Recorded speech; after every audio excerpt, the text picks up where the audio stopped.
We're going to start with HG, and we are matching along this seam here. So let's just go right sides together like that.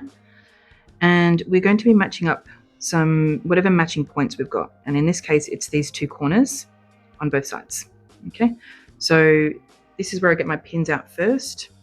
And I'm going to put my pin in directly at this corner and hopefully come up exactly at the corner on the other piece. Okay, so, and sometimes it'll take a couple of goes adjusting it, but no, that one worked. So let's go to the other corner. So always just put pins through all my matching points first. And straight in there. And that came out nicely. All right, and then what I will do is to actually secure it, I'll use clips. And the reason for that is that if I try to actually pin this down, you can see that you get kind of a graded edge, and that just misaligns all the seams. So that's why I just use it and keep them exactly straight out like that while I'm getting my clips situated.